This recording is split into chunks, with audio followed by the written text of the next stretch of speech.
आज हम ऐसे संवर्ग की चर्चा करेंगे जो आपको यूपीएससी या स्टेट सेवाओं में टॉप करा सकता है, सिलेक्शन को काफी आगे ले जा सकता है। पहले हम संघ लोक सेवा आयोग की बात करते हैं। पहले 200 नंबर का एक निबंध पूछा जाता था। कुछ लड़के उसमें 195 तक पाए हैं। जब नया संदर्भ आया 2010 के बाद, तो यह 250 नंबर का हो गया और एक निबंध पूछा जाता था। कुछ विकल्प भी दिए रहते थे। वर्तमान संदर्भ है कि आपसे 2 निबंध पूछे जाएंगे और दोनों 125 अंक के होंगे। तो उन दोनों निबंधों पे आपको लगभग 1200 शब्द 1300 शब्द लिखना है। कैसे लिखेंगे, क्या लिखेंगे, यही महत्वपूर्ण मुद्दा है। आप टॉप कर सकते हो, आपका चयन हो सकता है। जो लड़के खासतौर पर टॉपर रहे उनका निबंध में, इंटरव्यू में नंबर अच्छे ही रहते हैं, काफी अच्छे रहते हैं। हम अपेक्षा करेंगे कि आपके साथ भी ऐसा ही हो। तो जो दो निबंध खंड ए और बी में पूछे जाएंगे, उसमें 4 विकल्प होंगे, कोई एक आपको लिखना पड़ेगा। निबंध थोड़े से आइडियल पूछे जाते हैं, फिलॉसफिकल पूछे जाते हैं, एक आधो फैक्चुअल भी रहते हैं, लेकिन उनमें भी दर्शन की संभावना छिपी रहती है। जैसे स्वीकारोक्ति का साहस और सुधार की क्षमता सफलता के मूल मंत्र हैं। यदि गांधी आजीवित होते, क्या हम मृदु राष्ट्र हैं? अच्छी बातें अच्छा पड़ोसी बनाते हैं। चलो डेवलप करें अपने आप को, टॉप करना है आपको। निबंध के बारे में जो हमने सीखा, कुछ हम वैसी बात तो क्लास में करेंगे, बड़ी वस्तुनिष्ठ बातें जो हमने सीखा, जो हमने पाया। यह एक कलात्मक अप्रोच है, आर्टिस्टिक अप्रोच है और व्यक्तित्व का पूर्ण प्रकटीकरण है। Complete expression of the personality. अब व्यक्तित्व क्या है, थोड़ी देर बाद हम चर्चा करेंगे। कुछ विषयनिष्ठ चर्चा कर लें। 2-3 संस्कृत के बिंदु है जिनको हम थोड़ा सा बताते हैं समझाने के लिए, बाकी क्लास में आपका डिटेल किया जाएगा। निबध्यते अनेनस्मिन् वा, अर्थात जिसमें विचारों का निबंधन हो, वो निबंध है। निश्चितार्थेन विषयम, निश्चित अर्थ के विषय में कही गई बात निबंध है। निःशेषेण बंध, जहां बंधन शेष ही न हो उसे निबंध का। तीनों बातें याद रखिएगा। निबध्यते अनेनस्मिन् वा, निश्चितार्थेन विषयम, निःशेषेण बंधा। अब यूपीएससी की ओर, यूपीएससी कहती है कि विषय से निकटता बनाए रखते हुए क्रमवार संक्षेप में निबंध लिखना है।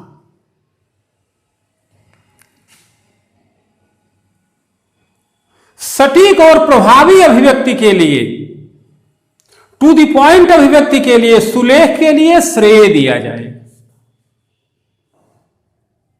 तो अब अगर इन्हीं 2-3 मुद्दों की चर्चा करें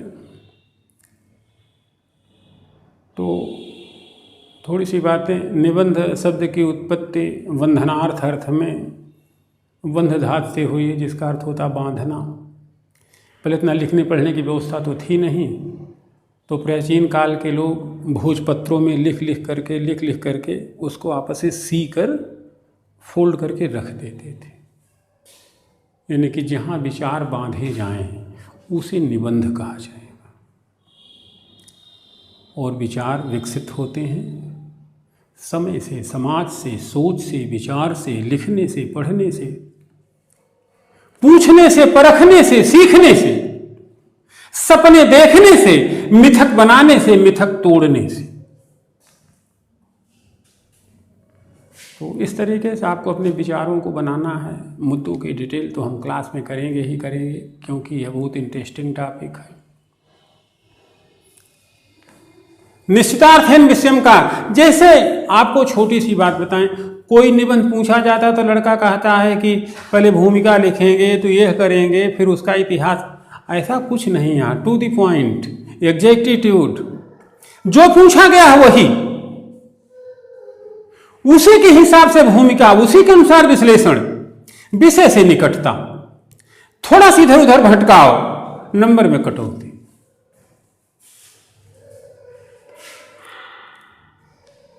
बाकी जैसे विचार बांधे जाएं वो तो अभी बताते ही रहेंगे। एक है निःशेषेण बंधः, जहाँ बंधन शेष ही न हो, यानी कि आपस में सीकर एक में जोड़ दिए जाएं। इसको हम इस तरीके से बताते हैं कि भूमिका के पैराग्राफ से उपसंहार के पैराग्राफ आपस में ऐसे जुड़े हुए हों कि जहाँ बंधन शेष ही न हो, कुछ अलगाव दिखे ही न। यह नर नारी के विवाह संस्कार के से बधी हुई गांठें हैं, जैसे वे बंधने के बाद एक हो जाती हैं, वैसे सारे पैराग्राफ आपस में जुड़े हुए हो, एक का दूसरे से क्रमवारी हो, सिलसिलेवारी हो, स्पष्टता हो, कहीं भी कोई भटकन न हो, व्यक्तित्व क्रम से सटीक रूप में निकटता के साथ प्रकट हो, संदर्भित संदर्भ। इस तरीके से आप निबंध लिखें, आपको मजा आएगा। इसमें आपको मेहनत करनी पड़ेगी, अपने आप को परखना जांचना पड़ेगा। फिर भी कुछ बातें कहते हैं, निबंध गद्य लेखन की कसौटी है।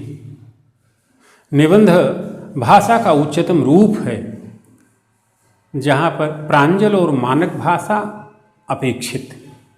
इस नाते भाषाई ज्ञान आपका पुष्ट होना चाहिए। अब शुरुआती मुद्दे पे चलते हैं, व्यक्तित्व का प्रकटीकरण।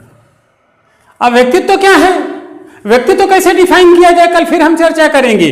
हम सरल परिभाषा, लोकलाइज्ड परिभाषा, लिटरल परिभाषा आपको बताएं, जो आपसे छनकर हम तक पहुंचे, कभी बोलने के माध्यम से, कभी बैठने के माध्यम से, कभी उंगली हिलाने के माध्यम से, कभी चेहरे से, कभी आपके चलने से जो प्रभाव हम पर पड़े, वही आपका व्यक्तित्व है।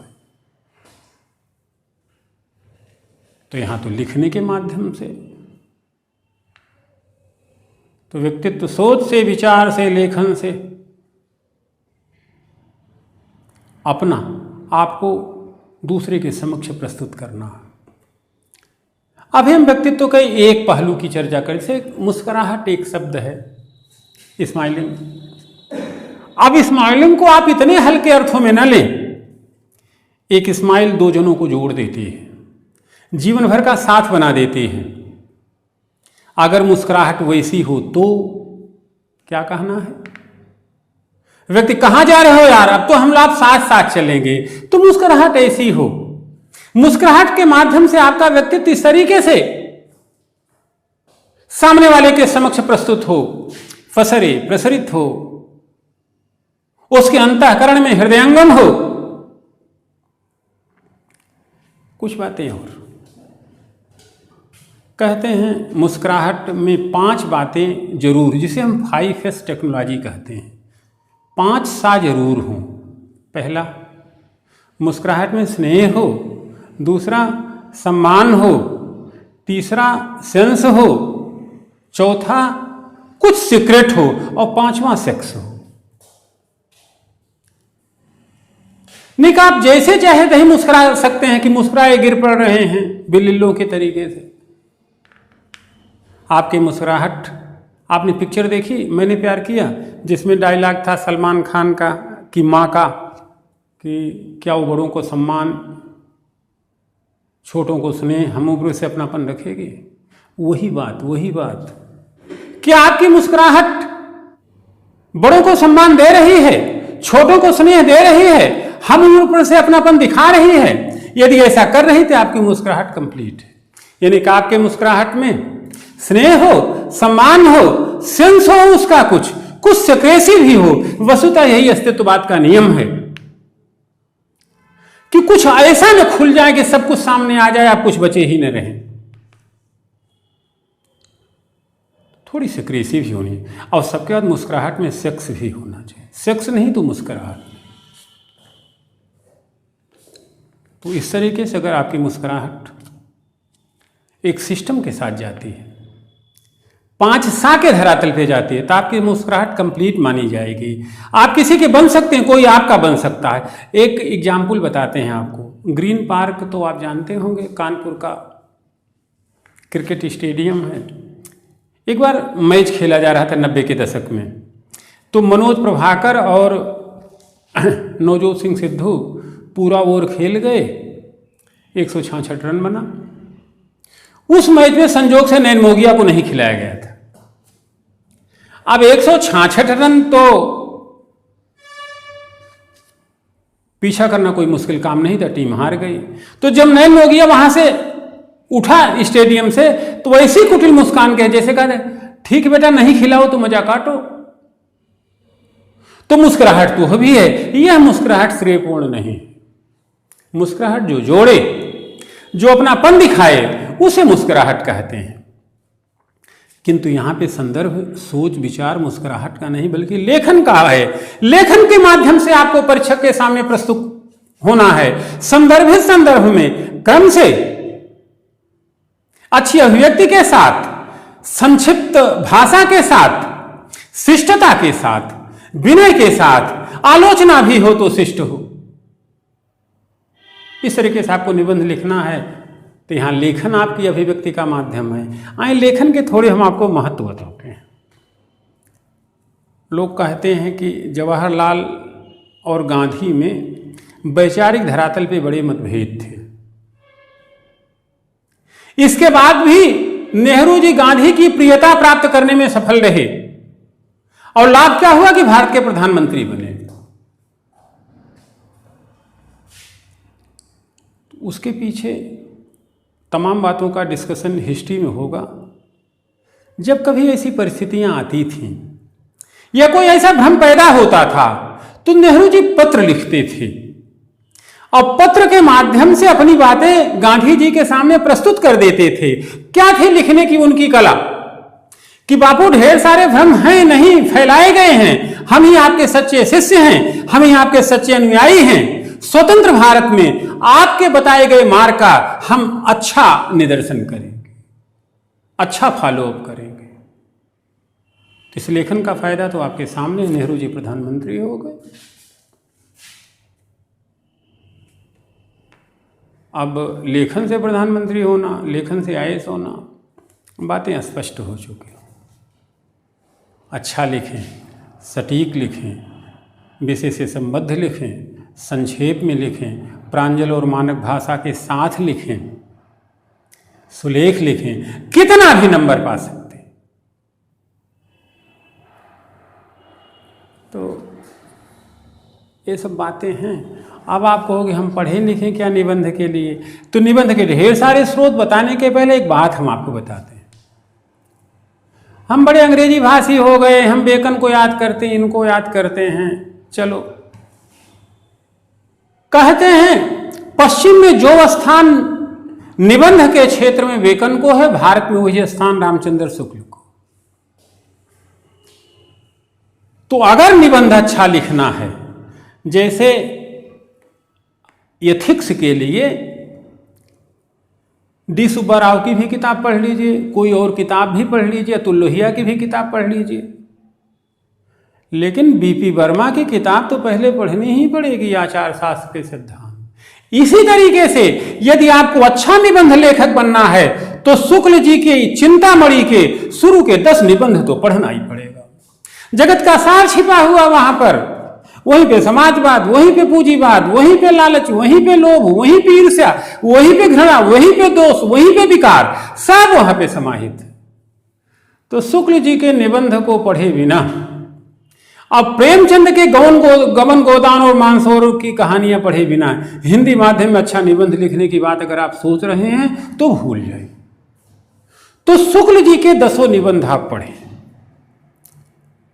और शुक्ल जी शुरू में कहते हैं वो निबंध बड़े सरल तरीके से लिखे गए। कहे कैसे?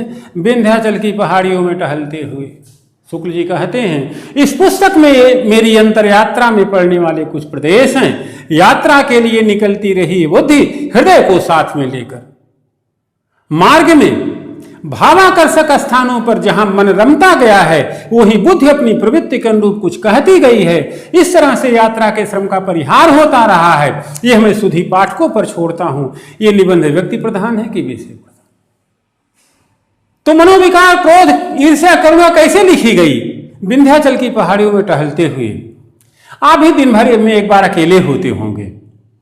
वही जब अकेले हों तो कुछ लिखते हो गया निबंध। शुक्ल जी को पढ़ें, पहले आधारिक पुस्तक माने।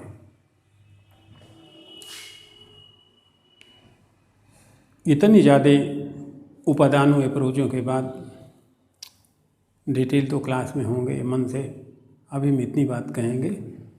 निबंध का जो तरीका मैंने सोचा विकसित किया वो ये है कि निबंध की प्रकृति के अनुरूप बनाई गई भूमिका में कही गई बात का क्रमवार विश्लेषण तर्क संगत और विचार सम्मत होना चाहिए तथा क्लाइमेक्स पे पहुंचकर, मध्य में पहुंच करके अपनी पूरी ज्ञान गुणवत्ता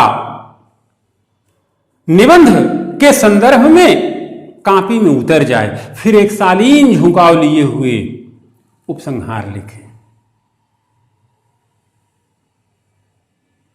कहते हैं भूमिका कहती है परीक्षक जुड़े, उपसंहार कहता है कि फिर जुड़ा ही रहे।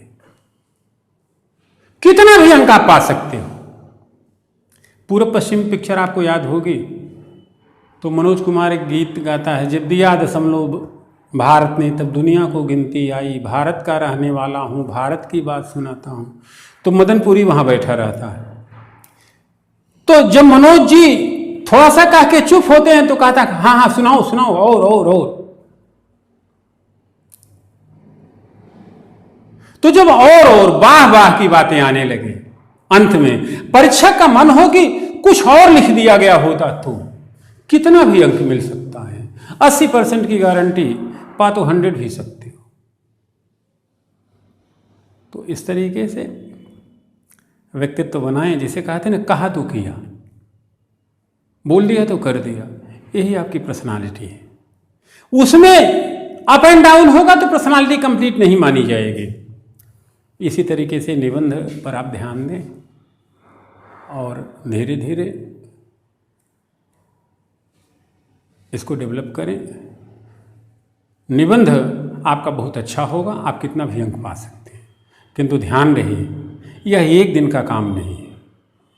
व्यक्तित्व रातों रात नहीं बनता, व्यक्तित्व आनुवंशिक नहीं होता है। व्यक्तित्व कहने से, करने से, चलने से, डोलने से, मिलने से, चर्चा से, परिचर्चा से, मां से, पिता से, तमाम चीजें आपको जुटानी और जुहानी पड़ती है। तमाम कोटेशन से वो दुनियादारी। अब ऐसे कोटेशन कलेक्ट, अर्तिका शुक्ला ने क्या कहा था, हम तो रात में तो कोटेशन कुछ, तो इसका तो कोटेशन तो उनके पास रहा ही होगा। अभी से कोटेशन जुहाना शुरू करें। प्राकृतिक आपदा के कालखंड हैं, कृष्ण को याद करें, गीता को याद करें, गीता जरूर पढ़ें। भगवान कहते हैं स्थावर आराम हिमालय, अचल वस्तुओं में मैं हिमालय हूं। मृगाराम च मृगेंद्रो हम, पशुओं में मैं सिंह हूं। झसाराम च मकरास्मि, जलचरों में मैं मकर हूं। अश्वत्थ सर्वृक्षाणाम, वृक्षों में भी पीपल हूं। गजाना में रावतम, हाथियों में मैं रावत हूं। स्रोत सामस विजान, नदियों में मैं गंगा। भगवान मैं ये हूं, मैं ये हूं, यह देख सकल मुझ में लय है। सब जन मुझी से पाते हैं, सब लोग मुझी में आते हैं। तो कृष्ण जी कहते हैं कि आज जो प्राकृतिक आपदा के कालखंड चल रहे हैं, योगेश्वर की इसी भावभूमि को न समझने के कारण, अगर पीपल के पेड़ में साक्षात योगेश्वर दिखें या गंगा के पानी में योगेश्वर दिखें तो गंगा मैली नहीं होंगी। अभिप्राय स्पष्ट हो चुका होगा। इनके प्राकृतिक आध्यात्मिक महत्व आपको समझना पड़ेगा। ऐसे कोटेशन कलेक्ट करें। एक महत्वपूर्ण तुर्की कहावत है, गलत रास्ते पे जितना भी आगे चले गए हो लौट आए। एक दिन उन्हें सुनाया होगा, तकसीम में धरती कर लोगे क्या होगा चांद सितारों का, नदियों का नाम तो रख लोगे क्या होगा बहती धारों का, सूखी गंगा भी पानी है, आबे जमजम भी पानी है, पंडित भी पिए मुल्ला भी पिए, पानी का मजहब क्या होगा। पानी में तो वही धन हाइड्रोजन ऑक्सीजन ही होगा, वो तो कहीं का पानी हो, चाहे अमेरिका का हो, चाहे काबा का हो, चाहे काशी का हो। तो ऐसे कोटेशंस जुटाएं। आप कलाम जी की 10 लाइनें जो भारत की बेहतरी के बारे में उन्होंने बताया है, एक ऐसा राष्ट्र जहां गांव और शहर के बीच महीन रेखा रह जाए, पहला पॉइंट। 10वां बात, एक ऐसा राष्ट्र जो रहने लायक सबसे अच्छी जगह हो, जिसे अपने नेतृत्व पर गर्व हो। बीच की 8 लाइनें खोजिएगा, नहीं तो हम बताएंगे। ऐसे भ्रष्टाचार दूर करने के लिए मनमोहन जी के 7 उपाय हैं। एक ऐसी प्रणाली विकसित की जाए जो जानबूझकर किए गए अपराध और अनजाने में हुए अपराध के बीच भेद करे। अपराध अनजाने में हुआ हो तो क्षम्य हो, अपराध जानबूझकर किया गया हो तो दंड मिले। ऐसे जाने कितने कोटेशंस हैं, जानी कितनी बातें हैं। सुनो लखन बानी विबुध बिहसी कहो रघुनाथ, हानि लाभ जीवन मरण जस अपयस विधि हाथ। व्यवस्था इसी पे चल रही, rules of the law and separation of power पर। शासन कानून का हो, यहां व्यक्ति का शासन नहीं होता, कानून का शासन होता है। मर्यादा पुरुषोत्तम बेर बेर यही बात दोहराते हैं, मैं कुछ नहीं करता हूं, जो कुछ करता समय विधि और विधान। तो मीन आई टू से ये कोटेशंस विभिन्न स्रोतों से आप कलेक्ट करें। प्रत्युक्ता दर्पण की संपादकीय से देखें, इंडिया टुडे के अंशुमान तिवारी की संपादकीय से देखें, नीति नैतिक वचनों से देखें, कुरान से देखें, बाइबल से देखें, कहीं से देखें, बस देखें। तो इस तरीके से आपके पास ढेर सारे कोटेशंस होंगे। इन्हें तब कहने हैं जब आपको अपनी बात की प्रामाणिकता के संदर्भ में कुछ बात लानी। ध्यान रहे, कलाम थे, कलाम साहब चले गए हैं, मर्यादा पुरुषोत्तम जा चुके हैं, नेहरू भी जा चुके हैं, गांधी नहीं अब हैं, लेकिन आपके रूप में विद्यमान हैं। अब आप ये तो नहीं कह सकते हैं कि हम अम्बेडकर हैं इस नाते बोल रहे हैं। अपनी बातें कहें, और अपनी बातें जब अम्बेडकर जी से मिलने का संदर्भ आया तो उसी से थोड़ा सा प्रमाण दे दीजिए बस। कबीर को लाएं, रहीम को लाएं, तुलसी को लाएं, किसी और कहीं पे फरजंद अहमद की शेर कोट करें, बेमौत मार डालेंगी होशमंदियां, जीने की आरजू है तो धोखे भी खाइए। आज आपके देश का करेक्टर क्या समझ, कोई धोखे नहीं खाना चाहता है, और जबकि हर पग पे धोखा खा रहा। तो इन मुद्दों पर आप विचार करें, निबंध आपके अच्छे होते चले जाएंगे। संसाधनों के रूप में हम चर्चा करेंगे, रामचंद्र शुक्ल की चिंतामणि जरूर पढ़ी जाए। हमारी किताब निबंधमणि है, आप उसे देखें, पौराणिक संदर्भ देखें, गीता कुरान बाइबल देखें, रामायण देखें, सब जगह से कोटेशंस कलेक्ट करें, महापुरुषों के विचार देखें, योजना कुरुक्षेत्र, आउटलुक, फोकस इत्यादि से समअप करें, इंडिया टुडे की संपादकीय देखें, प्रतियोगिता दर्पण की संपादकीय देखें। बाकी हिरम चतुर्वेदी के हैं, डॉक्टर दिलीप पांडे के हैं, मोहन अवस्थी के हैं, नंदलाल के हैं, पुराने संदर्भ हैं, वर्तमान में ढेर सारे हैं जो पेपर एडिटोरियल्स वगैरह निकल रहे हैं। सबको पढ़ें, देखें, मनन चिंतन करें और खुद को डेवलप करें, अपनी जीजीविषा, अपनी जीवंतता डेवलप करें। देखिए कितना मजा आता। इन्फोटेक से जो बातें आपको ब्लॉगिंग से, ट्विटर से, इधर से उधर से, नेट से, जो उसको भी करेक्ट करें। और सबके बाद अपने विचार, जाना काफी में आपको है, किसी संस्था, किसी शिक्षक को नहीं, न माँ को न बाप को। अपने विचार विकसित करें, प्रतिदिन एक पेज लेखन से। समय गुजरता जाएगा, आप मजबूत होते चले जाएंगे। एक दिन ऐसा होगा कि केवल आप दिखेंगे। हम तो 80% की बात कर रहे हैं, आप तो 100% पा सकते हैं। थोड़ा सा मेहनत कर लो यार, जीवन का सच ही श्रम है। वैसे हम बोल चुके हैं, सफलता के 3 मूल मंत्र हैं, मेहनत, मेहनत और मेहनत। तो this is all about civil services UPSC के एसेज के बारे में हम स्टेट की चर्चा करते हैं। ख़ास तौर पर हमारे यहाँ यूपी में, उत्तराखंड में 3 निबंध पूछे जाते हैं, 3 खंडों के 700 शब्द के। क्षेत्र भी डिसाइडेड हैं कि कहीं प्राकृतिक आपदा हैं, योजनाएं परियोजनाएं हैं, अंतर्राष्ट्रीय संबंध है, किसी में साहित्य राजनीति है, किसी में इकोनॉमी साइंस है। तो आपको 700 शब्दों के 3 निबंध लिखने हैं, 50-50 अंक। अच्छे लड़के 136 135 तक पा जाते हैं, कुछ 54 भी पाते हैं। तो ये 100 अंक के डिफरेंस, चाहे यूपीएससी चाहे स्टेट में, कहीं भरेगा नहीं। यह आपके कब्जे की चीज़ है, इसे लिख पढ़ के सुधारा जा सकता है, व्यक्तित्व बनाया जा सकता है। इस पर खास ध्यान, दोनों जगहों पे आप टॉप कर सकते हैं। जहाँ तक रही सामान्य हिंदी की बात, थोड़ी मोड़ी चर्चा हम कर चुके हैं, बाकी चर्चाएं क्लास में करेंगे। वहाँ पे गद्यांश बोध है, संक्षिप्तीकरण है, कुछ व्याकरणीय संदर्भ हैं, लोकोक्तियाँ और मुहावरे हैं, पत्राचार है, ऐसे सब संदर्भ, या कंप्यूटर और हिंदी, ऐसे संदर्भ वहाँ पे पूछे जाएँ। तो कोई बहुत ज़्यादा चिंता की बात नहीं है। वहाँ की पुस्तकें भी हम आपको बता चुके हैं। डॉक्टर राघव प्रकाश की देख लें, वासुदेव नंदन प्रसाद की देख लें, पृथ्वीनाथ पांडे, कोई एक किताब खरीद लें, बट राघव प्रकाश और वासुदेव नंदन प्रसाद की किताब अच्छी है। यहाँ से अपने आप को मजबूत बनाएं। पत्राचार के लिए आखिर त्रिपुरारी शरण की किताब खरीद लें, लिखें पढ़ें, लिखते रहें, डेली करते रहें। कदम चूम लेती है बढ़ बढ़ के मंजिल, मुसाफिर अगर अपने हिम्मत ना हारे। तो इस तरीके से स्रोत यूपीएससी में वही काम करेंगे, स्टेट में भी वही काम करेंगे। सामान्य हिंदी का सेम संदर्भ है। बहुत एक सरल तरीका बताते हैं, पेपर के एडिटोरियल देखें, 3 पैराग्राफ निकाल लें, संवेदनशील पैराग्राफ, और उन्हीं 3 पैराग्राफों को आप कुछ निबंध के में प्रयोग कर लें, कुछ अंडरलाइन करके रेखांकित अंशों की व्याख्या कर लें, उन्हीं का संक्षेपण कर लें, आम के आम गुठलियों के दाम, सब काम हो गया। तो इस तरीके से आप अपने आप को बनाएं, मेंटेन करें। सफलता आपका इंतजार कर रही है, हमें भी सुकून मिलेगा। कल हम फिर मिलेंगे, तब हम आपसे साक्षात्कार की चर्चा करेंगे। चर्चाएं क्रमवार बढ़ती रहेंगी।